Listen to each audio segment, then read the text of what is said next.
Dear students, a very warm welcome to all of you in my today's lecture of Operations Research. In today's lecture, we will discuss upon the further numerical on project evaluation review technique. The numerical is as follows. Consider a project having the following activities and their time estimates. तो यहाँ आपको एक project के reference में activities दे रखी हैं A B C D up to डेस आई तक. इसके रेफरेंस में आपको इनकी इमीडिएट प्रीडिसेसर्स दे रखे हैं. ए स्टार्टिंग एक्टिविटी है, बी फॉलो कर रही है ए को, सी ए को फॉलो कर रही है, डी बी को, ई बी को, एफ सी को, जी ई को फॉलो कर रही है, एच डी कॉमा एफ को फॉलो कर रही है. इसका मतलब डी और एफ मर्ज एक्टिविटी रहेंगे. आई फॉलो कर रही है जी कॉमा एच को, यानी कि जी और एच मर्ज एक्टिविटी रहेंगे. अब इन डिफरेंट एक्टिविटीज के रेफरेंस में आपको optimistic time, most likely time और पेसिमिस्टिक टाइम इस टेबल में दे रखा है properly in days as you are looking here. ठीक है. अब करना क्या है आपको यहाँ पर, A construct the net diagram for the project, यानी कि इस प्रोजेक्ट के लिए आपको नेटवर्क डायग्राम को कंस्ट्रक्ट करना है. दूसरा, determine the critical path and compute the expected completion time. जो एक्सपेक्टेड कंप्लीशन टाइम है उसको आपको डिटरमाइन करना है और इसके साथ साथ क्रिटिकल पाथ को डिटरमाइन करना है. और लास्ट में determine the probability of completing the project in 55 days. इस बात की प्रोबेबिलिटी निकालनी है कि जो प्रोजेक्ट है वो आपका 55 डेज में कंप्लीट हो जाएगा. That is clear. तो सबसे पहले तो हम कंप्यूट करेंगे हर एक्टिविटी के रेफरेंस में एक्सपेक्टेड टाइम को, और उसको डिटरमाइन करने के लिए हम एक प्रॉपर फॉर्मूला यूज करेंगे. फॉर्मूला क्या है हमारा, T E is equal to T O plus 4 times of T M plus T P and this is divided by 6. तो इसके लिए मैंने यहाँ पर एक टेबल ड्रॉ कर रखी है प्रॉपर्ली, जहाँ मैंने एक्टिविटी को रिप्रेजेंट करा है, इनके ऑप्टिमिस्टिक टाइम, इनके मोस्ट लाइकली टाइम और इनके पेसिमिस्टिक टाइम को यहाँ पे मैंने डिफाइन कर रखा है. अब मैं प्रॉपर फॉर्मूले का यूज करते हुए इनके एक्सपेक्टेड टाइम को कैलकुलेट करूंगा. तो सबसे पहले बात करते हैं एक्टिविटी ए के रेफरेंस में. तो एक्टिविटी ए के लिए मोस्ट लाइकली टाइम है आपका 6 डेज. तो 6 को आप 4 से मल्टीप्लाई करेंगे, 6 को 24 और 4 28, 28 और 8 36, 36 का 6 से डिवाइड करेंगे तो 6 जाएगा यहाँ पर. ठीक है. ऐसी बात करेंगे यहाँ पर बी एक्टिविटी की, 7 चौक 28, 28 और 5 33, 33 और 43 और 5 48, 48 और 6 यानी कि 8 आ जाएगा. ठीक है. ऐसे इसकी बात करेंगे 8 चौक 32 और 4 36, 36 और 46 और 2 48, 48 को 6 से डिवाइड करेंगे तो 8 आ जाएगा. 20 चौक 80, 80 और 10 90, 95, 95 और 5 100, 100 और 20 120 बटे 6, 6 तो नहीं 12, 6 0 0 20 डेज आ जाएगा.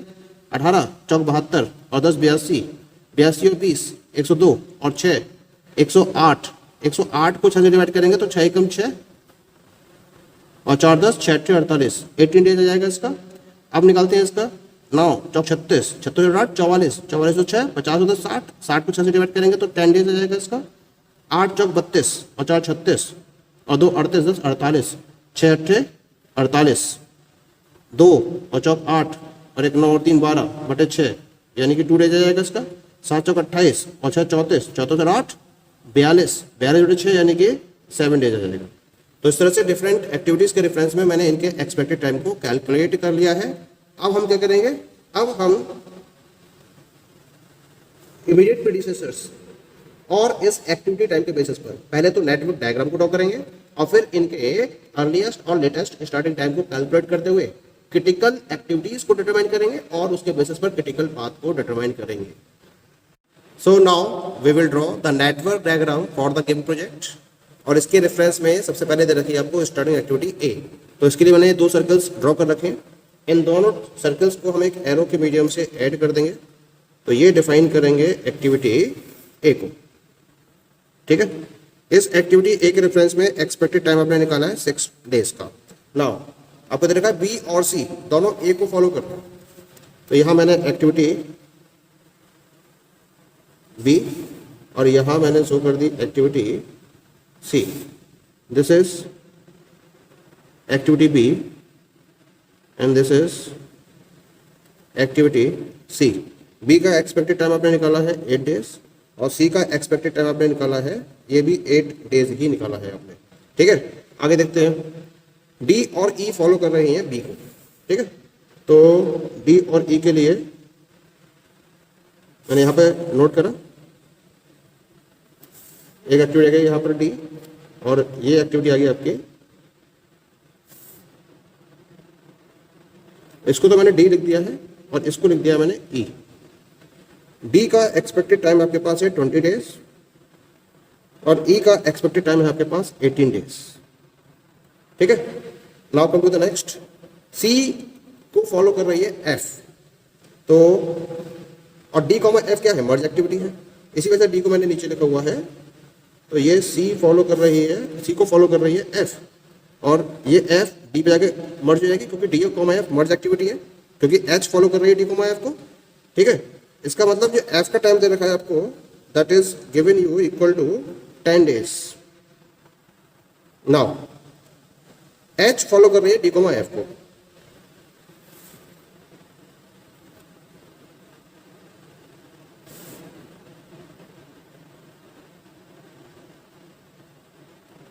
एच फॉलो कर रही है डी कॉमा एफ को, दैट इज क्लियर। ऐसे जी फॉलो कर रही है ई को, और G comma H merge activity है।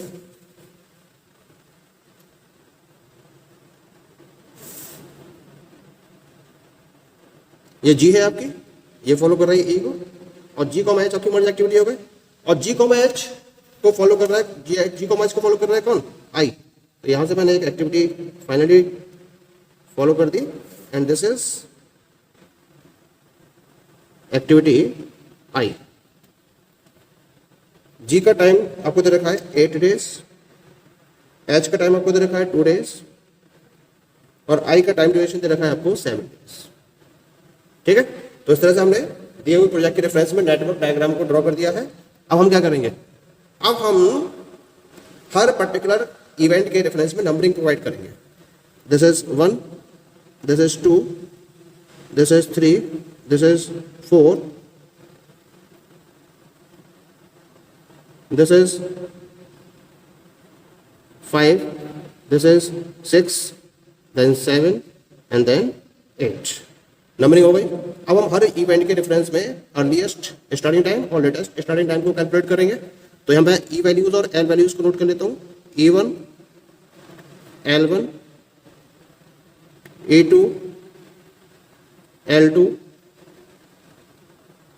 E3, L3, E4, L4, E5, L5, E6, L6,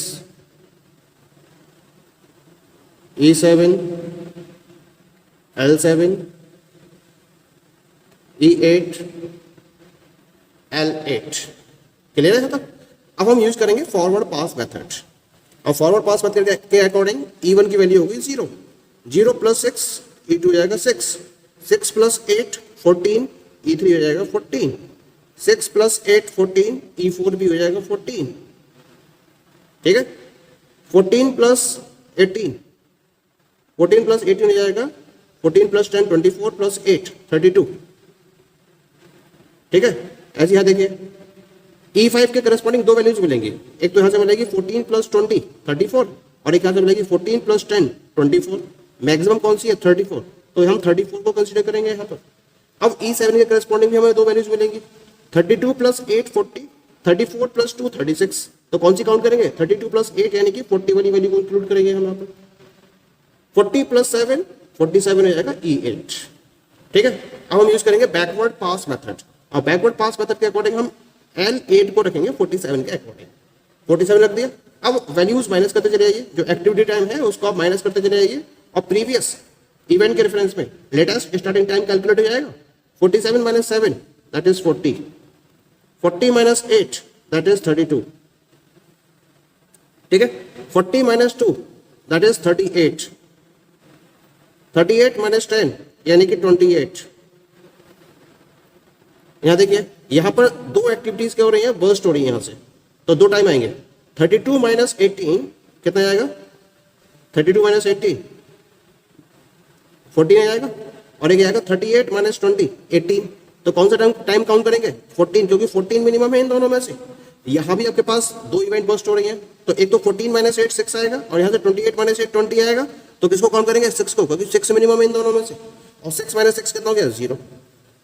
तो इस तरह से अर्लीस्ट और लेटेस्ट स्टार्टिंग टाइम को हमने कैलकुलेट कर लिया है हर इवेंट के रेफरेंस में।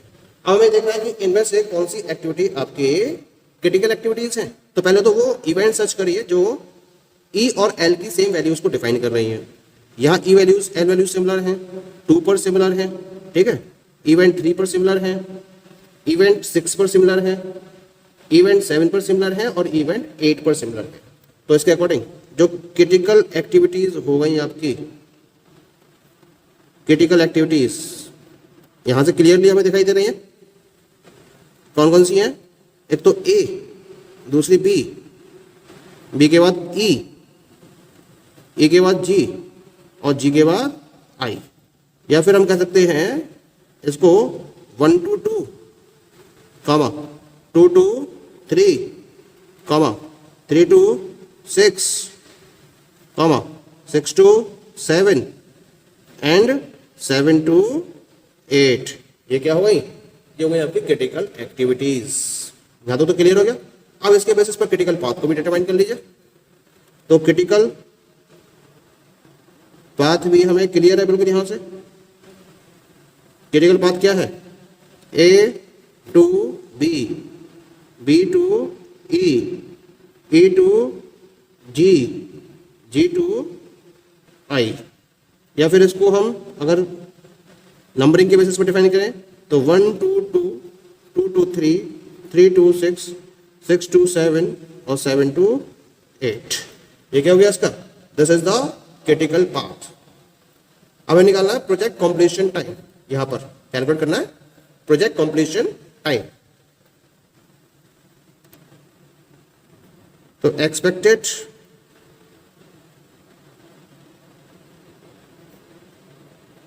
Project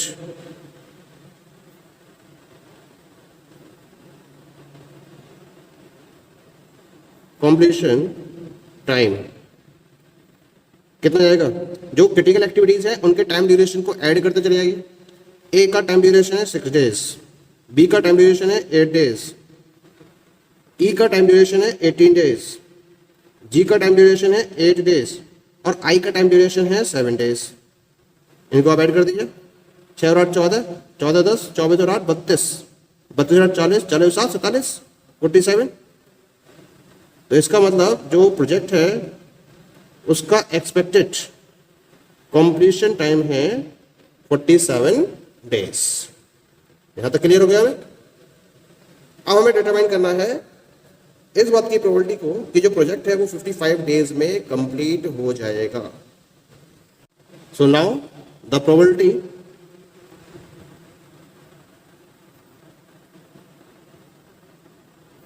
of completing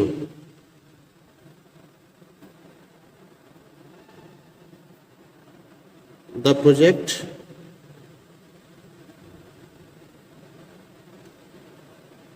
in 55 days is equal to Z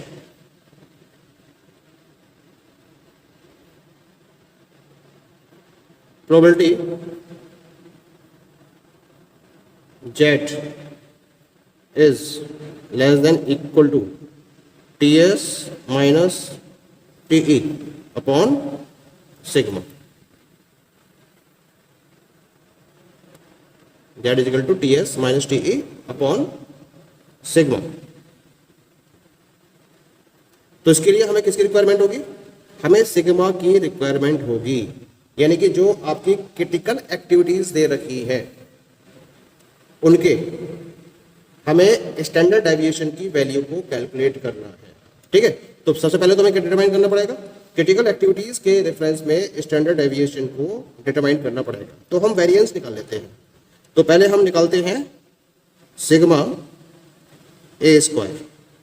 तो यहाँ हमें पहले तो निकालना होगा सिग्मा आई स्क्वायर। तो सिग्मा आई स्क्वायर में हमें निकालना होगा sigma A square plus critical activity है सिग्मा बी, तो sigma B square plus sigma E square plus sigma G square और प्लस सिग्मा आई स्क्वायर। ठीक है, तो सिग्मा ए स्क्वायर फॉर्मूला क्या है इसका? TP minus T zero upon sigma का होल स्क्वायर, ये फॉर्मूला है इसका। तो टीपी माइनस टी जीरो, तो पहले ए के रेफरेंस में बात करेंगे तो इसको मैं टेबल से नोट कर ले रहा हूँ। तो टेबल में दे रखा है इसके रिगार्डिंग, ए के रिगार्डिंग टीपी 8 टी ओ 4, तो 8 माइनस 4 4 4 अपॉन 6 का होल स्क्वायर। ठीक है, ऐसी सिग्मा बी की बात करेंगे तो 15 माइनस 5 यानी कि 10 अपॉन 6 और इसका होल स्क्वायर। ऐसी ई की बात करेंगे तो ई के रेफरेंस में 26 माइनस 10 यानी कि 16 अपॉन 6 इसका होल स्क्वायर। जी की बात करेंगे 12 माइनस 4 यानी कि 8 अपॉन 6 इसका होल स्क्वायर। और आई की बात करेंगे तो 8 माइनस 6 यानी कि 2 अपॉन 6 और इसका होल स्क्वायर। ठीक है, तो ऐड कर दीजिए इसको। तो 6 का स्क्वायर मैं यहां से कर लेता हूँ, एलसीएम ले लेता हूँ। तो 6 का स्क्वायर का मतलब जाएगा नीचे 36, एलसीएम में जाएगा 4 चौक 16, 10 का स्क्वायर आएगा 100, 16 का स्क्वायर 2 56, 8 का स्क्वायर 64 और 2 का स्क्वायर आएगा 4। ठीक है, अब इसको ऐड कर दीजिए तो ये आएगा 4 4 8 और 6 14 और 6 20, 0 2 और 6 8 और 5 13 और 1 14 का 4, 1 और 2 3 और 1 4, 440 अपॉन 36। ठीक है, देख लेते हैं, ऐड कर लेते हैं फिर से इसको हमें ना। 4 4 8 और 6 14, 14 और 6 20 का 0 2, 2 और 6 8 और 5 13, 13 और 1 14 का 4, 1 और 2 और 1 3 और 1 4, 440 अपॉन 36। ठीक है, तो इससे मैं जब सिग्मा की वैल्यू निकालूंगा it will be equal to under root के अंदर और 440 अपॉन 36। जब मैं 440 को 36 से डिवाइड करके इसका अंडर रूट कैलकुलेट करूंगा तो ये वैल्यू आ जाएगी 3.49।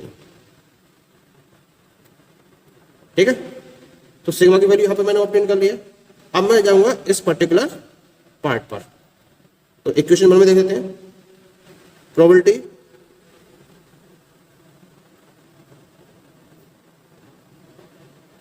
ऑफ कंप्लीटिंग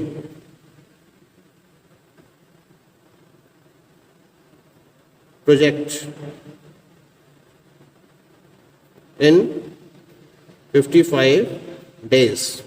अब वैल्यूज पुट अप कर दीजिए। यहां पर क्या है, probability Z is less than equal to TS कितना है, यहाँ पर टीएस है 55 और टी कितना है, टी निकाला है हमने 47 डेज और जेड निकाला है 3.49। ठीक है, तो यहां से वैल्यू जाएगी 55 माइनस 47 और डिवाइड बाय जाएगा 3.49। ये वैल्यू जाएगी equal to probability Z is less than equal to 55 minus 47 upon 3.49। तो ये वैल्यू सॉल्व करने के बाद आएगी 2.29। ठीक है, और इस बात की जो वैल्यू होती है जेड टेबल हम देखेंगे, जब नॉर्मल डिस्ट्रीब्यूशन टेबल में हम चेक करेंगे इसको, तो चेक करने का वैल्यू आएगी ये इक्वल टू 0.9890। ये 2.29 के करस्पॉन्डिंग जेड की वैल्यू कैलकुलेट होकर आएगी। इसका मतलब प्रोबेबिलिटी कितनी आएगी 0.9890, या हम कह सकते हैं 98.90% चांसेस है कि जो प्रोजेक्ट है वो आपका 55 डेज में कंप्लीट हो जाएगा। Okay, thank you.